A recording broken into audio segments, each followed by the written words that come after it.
just came across, uh, I stumbled on a website talking about the 125th anniversary of one of the teachers that Paul Tichel studied with. It is Paramahansa Yogananda. And I see that Paul Tichel studied with many teachers. Paramahansa Yogananda was one. He studied in the Theosophists of Madame Blavatsky, and also studied with the Sikh masters, the Sant Mat, and even with Scientology. He had some brief stint with Scientology with Ron Hubbard, and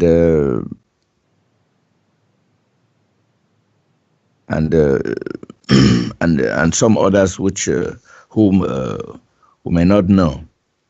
But I find you, Duane, you have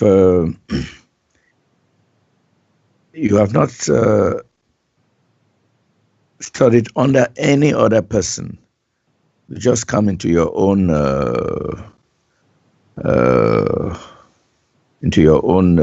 position. I know well. You were there with Paul Twitchell and Darwin and Harold Clem. But as for doing anything outside of this structure, you haven't. Now, I want to know whether you find that Paul Twitchell's wide-ranging, would I say, intellectual curiosity or research was out of place, or did it help in any way? And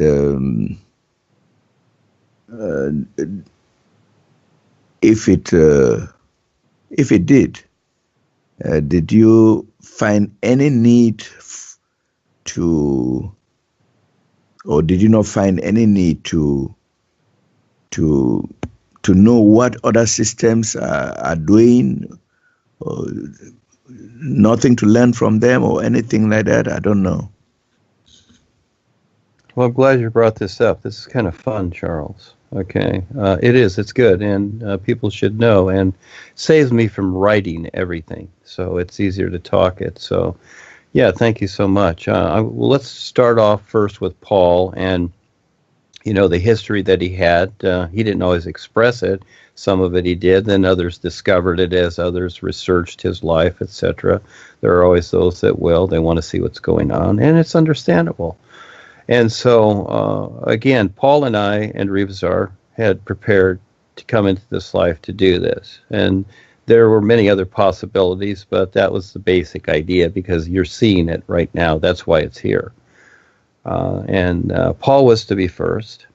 And Paul came in as a particular because Paul is Paul, and he does what he does. Okay, so he's the one that stepped up. And from however Paul is and how he sees things and wants to experience things, that's how it became so. And so I will say it this way, and it does sound kind of funny, but Paul didn't come under anybody, neither did I through Darwin and Harold. It wasn't about that at all. There's more to it. And that is that Paul went through all of that so that he could provide a view, because it's very difficult here as we come into the human part from the real side. We have to deal with so much restriction and our own selves and our own personal lives just to survive, etc. And we have relationships and whatever, and so we go through that because that's part of the body systems.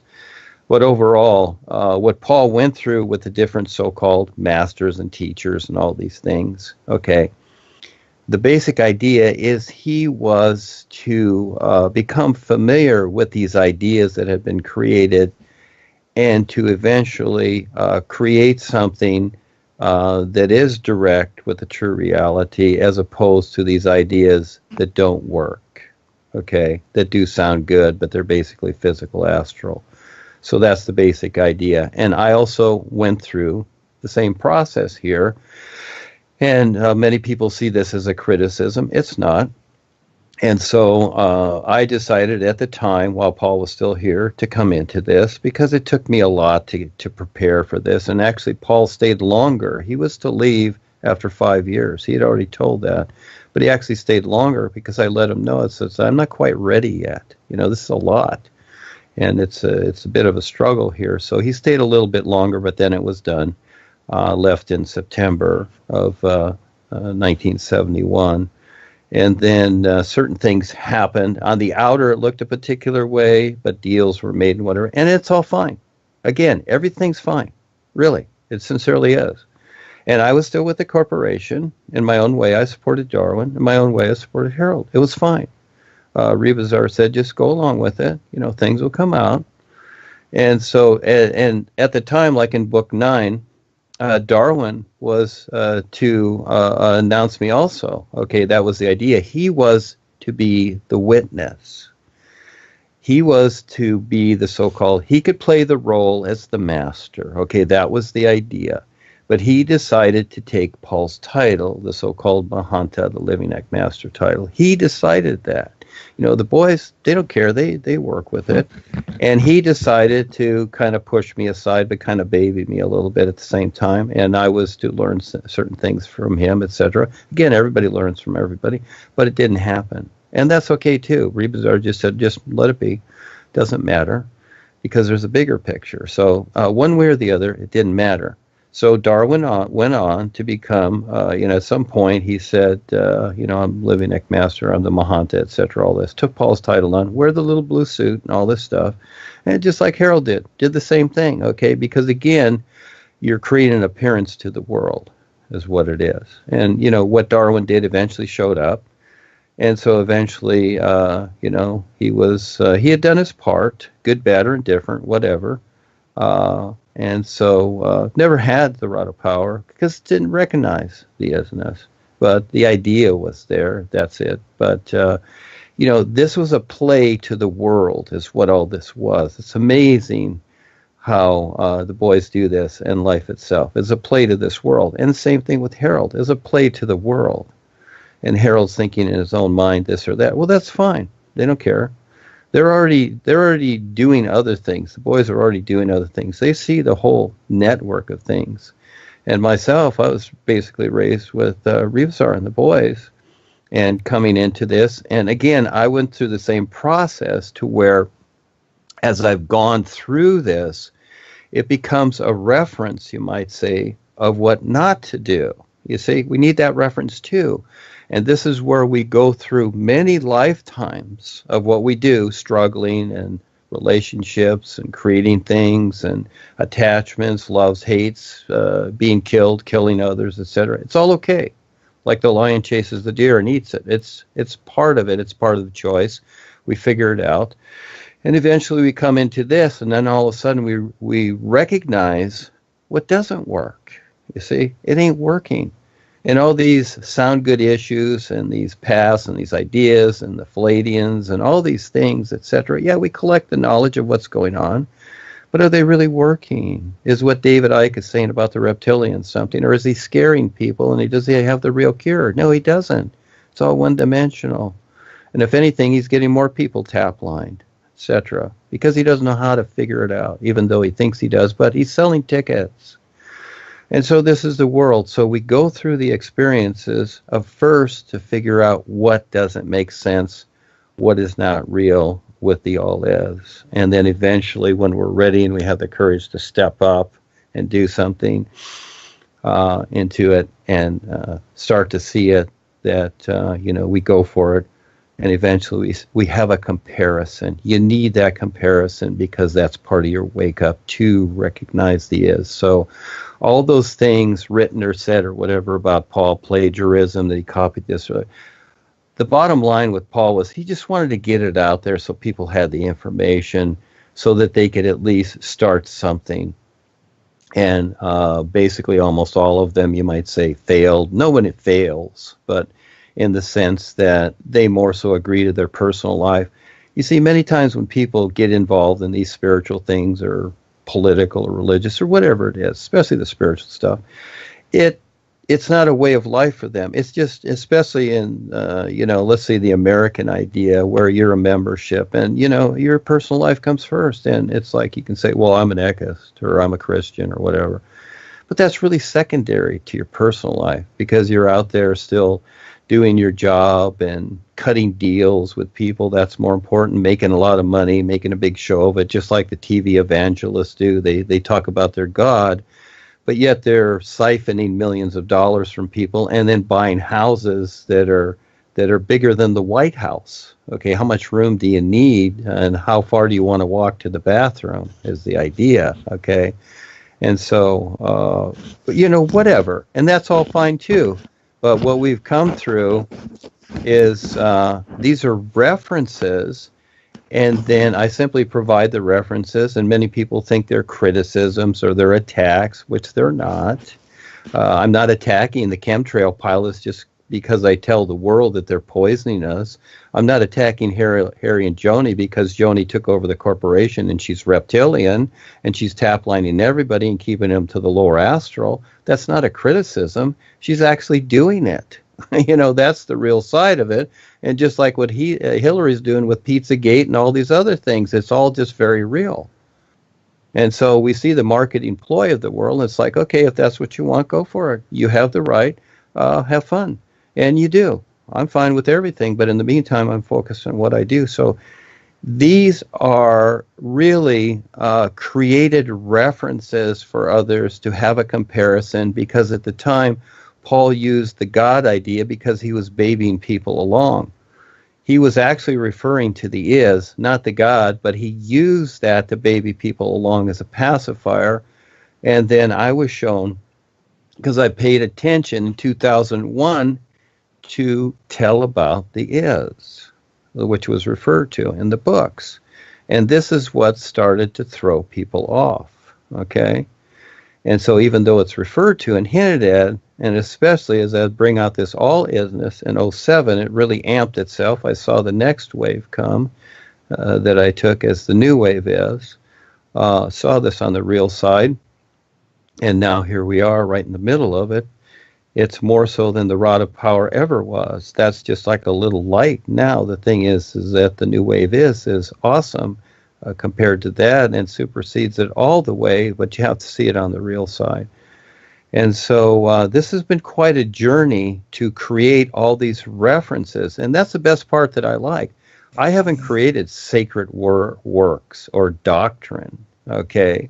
And this is what follows suit, and it is Joni that brought in the worshiping and prayer and the funeral and the marriage things and everything else that she does to keep people one-dimensional and unaware. And so now even in your country, the Africans, whatever, people build temples all over the world. It's the old ritualistic voodoo nonsense of sacrificial temples. Excuse me. And I'm not interested in building temples. I'm interested in the adventure, and that's what the Vessel Project is about, keeping people busy and something to get them to pay attention to the natural environment they're destroying right under their feet. Because, again, that would be like going in the classroom and bringing a hand grenade and saying, well, I'm going to blow out this wall here. Well, again, is that going to help?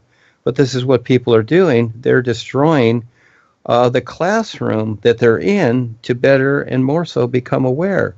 And again, so they look at it as a criticism. And all I'm doing is pointing out that, hey, there's Joni and Harold, there's Vardankar, there's The Way of Truth, there's John Roger Hinkins, there's all these knuckleheads out there, if it's from Tony Robbins to whatever, to David Icke.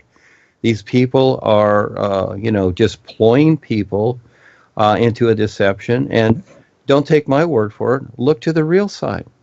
You'll be shown. It may take a few times, but eventually, and it may take years. It may take your whole life. I don't know. But it's not going to just fall out of the sky. You have to have the heart and sincerity, and then life will show you. Do you have the courage to do that? And most people don't. They just want it with their literal mind. So what we're seeing here, Charles, and what Paul has went through and what I went through, it's a literal interpretation. That's as far as it goes. But the reality of it, it provides a huge comparison to recognize the is, if you can. Yeah, that's the best part. That's the real side of it, not the doctrine part and Sudar Singh, not Sudar Singh, but Kirpal Singh and all the individuals, because he claimed the Tiger's Fang too and all that that was him that took Paul through it. And okay, fine, you got it.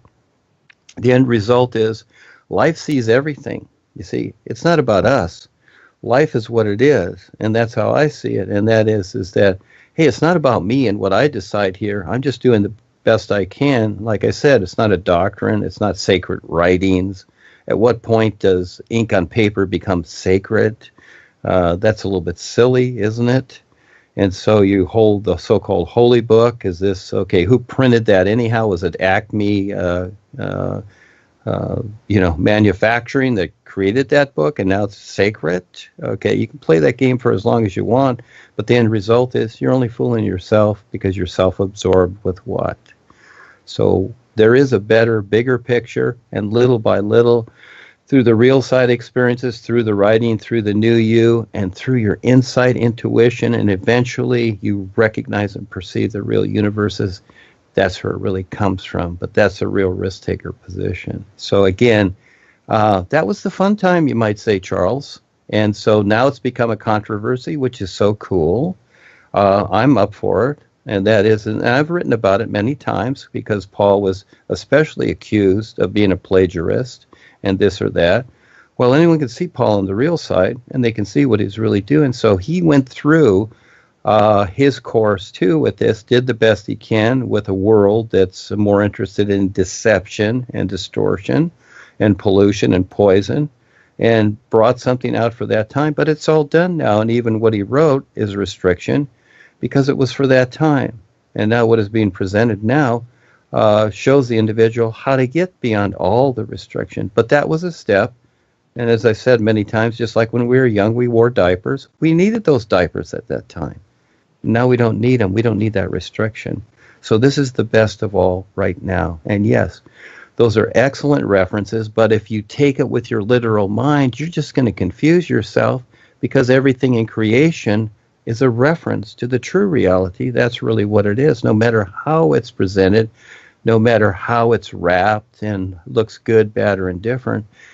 It's all some kind of reference. So I like confronting everything and then creatively dealing with it like we are. We're utilizing the rhino thing that Keith has brought us. And hey, I'm for that. Hey, have your own rhino. Instead of cutting off the horn, hey, why not have your own rhino? People have dogs, have a rhino. So we're making it fun. We're taking the thing that's dastardly and making it fun. I'm not going to show rhinos hanging upside down, all bloodied. I don't want to do that. Everybody already is doing that. And really, that's what they want the world to see, you see.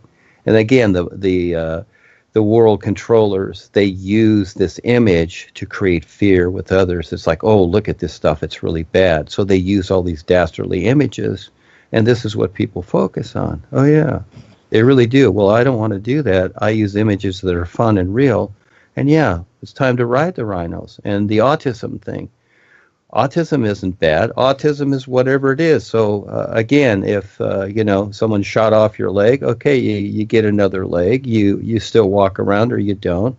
But I see autism as something very unique, and there's a unique side to where many of these autistic people or children, they actually see a lot more than the socially structured, literalized people.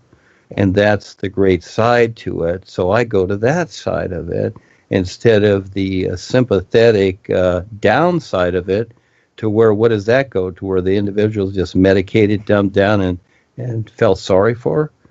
Where does that go? How does that work? So again, it's all about the real awareness. That's the side I like, and that's the challenge I bring up. And so it's shown in the imagery. And the imagery that Ava and I create together, and she's the great artist, it's awesome. There's nothing like it on the planet, and it's real. And it adds a real life to it because the boys stand real with it. That's so unique with what we're doing. Yeah, so again, old references, and I'll stand up to any of these things because I can creatively bring it around, and if people accept it, fine. If they don't, fine. But I'm not going to give excuses for what Paul went through, but he went through his process, so he himself would have a reference to show, what is limited, what doesn't make sense, into what does make sense, which is right now. Yes. Thank you, Charles, for asking. Yes, people want to know. Thank you. Go ahead. Thank you, Duane. Appreciate the questions, and you're amazing how you, they're very well set, and I really appreciate it because it allows me to activate this, and Kelsey's recording it, and the information is there for people. So we're trying to cover everything that we can through the world, etc., and the focus is to where people can wake up and they can make better choices and eventually free themselves from the restrictions that are here, while at the same time being here and living their personal life. So again, there's an overall consciousness to this world which is controlled, and it's in demise. And so this is being dealt with. But again, I gave an example. I'm going to do this real fast here because we went a long time here. And the example would be, again, Claudia and I are dealing with this on a galactic level, and the boys are doing certain things. So I gave her the idea. It's like, okay, look at this. What if the boys took care of all the pollution from all the cars and vehicles in the world? Okay, one day they just took care of it, and the air was perfectly clean again, not counting the chemtrails and everything else. Just the vehicles itself and all the pollution, all the smog, everything that's just from the vehicles itself. And what if they did that and all of a sudden took care of it? And they did it during the night while everyone was sleeping. Let's say the world was asleep, as an idea. Well, the very next day, and even if people knew this, let's say everybody knew this, that it was all taken care of, and they had the recognition of this, and the next day people get up, how many people would you imagine will still start their cars, drive off to work, and do what they're doing, thinking that, oh, the air is clean now, everything's fine? I would say most people, wouldn't they? They would just do the same things as they've always done over and over again until it's as bad, if not worse. So again, that's how the world works. And so we're not here to offset the world, but with each individual that steps up and becomes real, it becomes a reality all its own. So you decide, go with the world or take the risk.